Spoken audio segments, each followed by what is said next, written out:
नमस्कार विद्यार्थियों, पिछली कक्षाओं में हम बिहारी लाल की चर्चा कर रहे थे। पुनः मैं बिहारी लाल की चर्चा के लिए आपके समक्ष उपस्थित हूँ। बिहारी रीतिकालीन कवि हैं, ये हमने उनके परिचय में जाना। और रीतिकाल का जो साहित्य है वह राजपद का साहित्य है, जनपद का साहित्य नहीं है। मैंने पूर्व में भी बताया आपको कि बिहारी राजर्षयी कवि थे, इसलिए जो राजाओं को पसंद होता था राजर्षयी कवि वही कविताएं किया करते थे। इसलिए हमें बिहारी का जो काव्य है वो दरबारी साहित्य की झलक देता है। बिहारी ने नायिकाओं के बड़े अतिशयोक्तिपूर्ण चित्रण किया है, विरह के अतिशयोक्तिपूर्ण चित्र खींचे हैं, संयोग के भी अतिशयोक्तिपूर्ण चित्र खींचे हैं।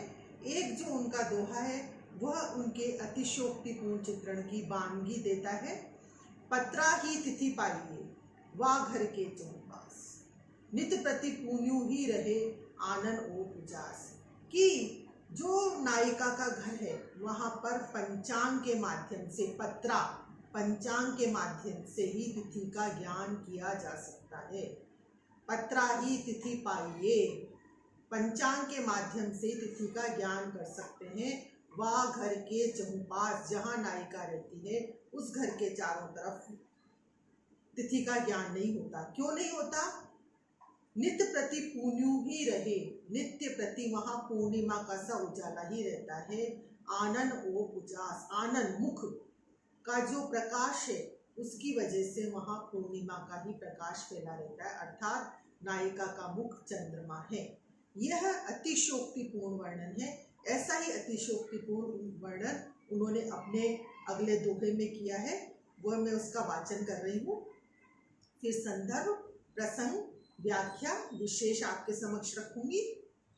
पहले दोहे का वाचन कर रही हूँ। इत आवत चली जात उत, चली 6-7 हाथ, चढ़ी हिंडोरे से रहे लगी उसासनु साथ। जो नायिका है वह विरह में इतनी विरहाकुल है कि जो श्वासें भर रही है, श्वासों के माध्यम से ही वह गति संचालित हो रही है। संदर्भ इस दोहे का, ये बिहारी सतसई से उद्धृत है, बिहारी इसके रचनाकार है। प्रसंग, इसमें विरह का वर्णन हुआ है। व्याख्या, इत आवती चली जात उत, इधर आती है पर उधर चली जाती है। इत इधर, आवती आना, चली जाती है उधर की तरफ, चली 6-7 हाथ, और 6-7 हाथ आगे चली जाती है। इधर की तरफ आती है परंतु दूसरी तरफ वो 6-7 आगे चली जाती है। चढ़ी हिंडोरे सी रहे, उस नायिका को देखकर ऐसा लगता है कि वो जैसे झूला झूल रही है, झूले पर चढ़ी हुई है। लगी उसासनु साथ, श्वासों के साथ उसकी गति, उसके लय, उसकी शारीरिक गतिविधि सांसों के साथ चल रही है। जब वो सांस लेती है तो आगे की ओर जाती है और छोड़ती है तो पीछे की ओर चली जाती है। यह वर्णन बिहारी ने इस दोहे में किया है। विशेष, इस पद की विशेषताएं हैं। बड़ा ही अतिशयोक्तिपूर्ण वर्णन है, सूक्ष्म मनोभावों का वर्णन है। दोहे की भाषा ब्रज भाषा है। इससे आगे के पद का मैं वाचन कर रही हूँ। लिखन बैठी जाकी सवी, गही गही गरब गरु, भय न केते जगत के चतुर चितेरे को। संदर्भ, ये बिहारी द्वारा रचित है दोहा, बिहारी सतसई से उद्धृत है। और प्रसंग, इसमें नायिका की छवि का वर्णन करने के लिए, नायिका की छवि का चित्र अंकित करने के लिए कई चित्रकार इकट्ठे हुए हैं, उसका वर्णन इस प्रसंग में, इस दोहे में किया गया है। और इसकी व्याख्या, लिखन बैठी जाकी सभी, उस नायिका का, सभी का शब्दार्थ है यथार्थ चित्र, लिखने को, बनाने को, गही गही गरब गरूर, गही गही धारण कर, गरब गर्व, गरूर घमंड, गर्व सहित, घमंड सहित अनेक चित्रकार उस नायिका के छवि को अंकित करने के लिए आए हैं। किंतु भय न केते जगत के, कितने भी जगत के इस संसार के जितने भी चित्रकार हैं, केते कितने ही चतुर, जितने भी चतुर हैं, चितेरे हैं, चित्रकार हैं, कूर हत बुद्धि बेवकूफ साबित हुए, वह उस नायिका का चित्रण नहीं कर पाए, उस नायिका का चित्र नहीं बना पाए, उसकी छवि को अंकित नहीं कर पाए।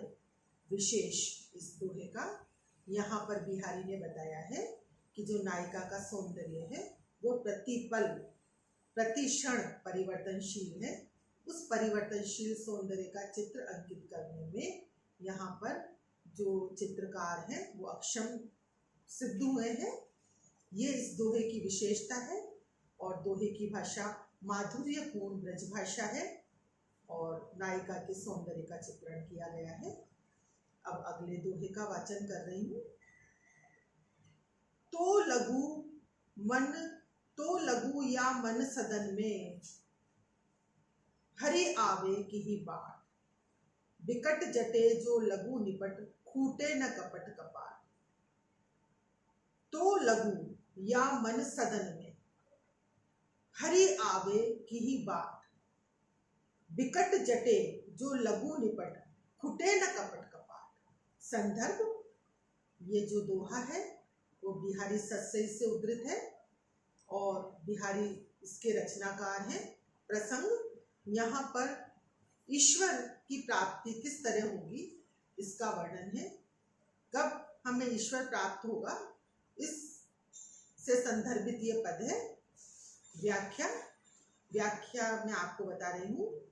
बिहारी लाल कह रहे हैं, तो लघु या मन सदन में, हरि आवे की ही बाट। जब तक तो लघु का तात्पर्य है तब तक, या मन सदन में, मन रूपी भवन है। मन सदन में, मन सदन जो शब्द है इसमें रूपक अलंकार है। मन सदन में हरि आवे की ही बाट, हरि किस प्रकार आ सकते हैं, हरि ईश्वर, बाट किस रास्ते से आ सकते हैं, ये बिहारी प्रश्न पूछ रहे। तो लघु तब तक या मन सदन में, इस मन रूपी भवन में, मन भवन में, रूपक अलंकार है मन भवन शब्द में, मन मदन में, हरि आवे की ही बाट, किस रास्ते, बाट किस रास्ते से आ सकते हैं। बिकट जटे जो लघु निपट, खुटे न कपट कपाट। बिकट जटे, विकट रूप से लगे हुए हैं, भयंकर रूप से लगे हुए हैं। जो लघु निपट, जो खुल नहीं सकते, खूटे खुलते नहीं है। कपट कपाट, कपट कपाट में भी रूपक अलंकार है, अनुप्रास अलंकार है। कपट रूपी जो दरवाजे लगे हुए हैं, जब तक ईश्वर आपको आपके मन भवन में प्रवेश नहीं कर सकते, बिहारी ये कह रहे हैं। बिहारी ने एक रूपक बताया है इस दोहे के माध्यम से कि जब तक हमारे मन में कपट रूपी दरवाजे लगे हुए हैं तब तक मन रूपी सदन में ईश्वर प्रवेश नहीं कर सकता। अर्थात जहाँ कपट निवास करता है वहाँ ईश्वर की प्राप्ति नहीं हो सकती। ये यहाँ पर कहने का प्रयास बिहारी ने किया है। विशेषताएं, ब्रजभाषा में रचित है ये पद और ईश्वर उपासना से संबंधित पद है, आध्यात्मिक पद है। और मैंने पूर्व में भी कहा है कि बिहारी सतसई में भक्ति, नीति और श्रृंगार की त्रिवेणी प्रवाहित है। कई पद श्रृंगार से संबंधित है, कई पद भक्ति से संबंधित है, कई पद नीति से संबंधित है। यहाँ पर ईश्वर उपासना से संबंधित बात बिहारी ने कही है। अब आगे के दोहे का मैं वाचन कर रही हूँ। द्रग ऊर्झत टूटट कुटुंब, जुरत चतुर चित प्रीत, परति गांठ दुर्जन ये दई नलिए। द्रग ऊर्झत टूटत कुटुंब, जुरत चतुर चित प्रीत, परति गांठ दुर्जन ही दई नई ये रीत। बड़ा ही विरोधाभास यहाँ पर प्रकट हुआ है। सबसे पहले मैं संदर्भ आपके समक्ष रख रही हूँ। बिहारी सतसई से उद्धृत है ये पद। बिहारी इसके रचनाकार हैं और प्रसंग है यहाँ पर प्रेम मार्ग की जो विलक्षणता है वो इसमें दृष्टिगत की है कवि ने। और व्याख्या बता रही हूँ मैं आपको। द्रग ऊर्झत, जब भी द्रग, नेत्र, दृग का मतलब है नेत्र, उलझते हैं, अर्थात उलझने का मतलब प्रेम उत्पन्न होता है।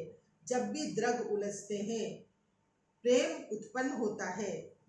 टूटत कुटुंब, तो कुटुंबों में दरार पड़ जाती है, कुटुंब टूट जाते हैं। जब प्रेम का प्रादुर्भाव होता है, द्रग उर्झत, जब नेत्र उलझते हैं, प्रेम का प्रादुर्भाव होता है तो कुटुंब टूट जाते हैं, कुटुंबों के बीच में दरार पड़ जाती है।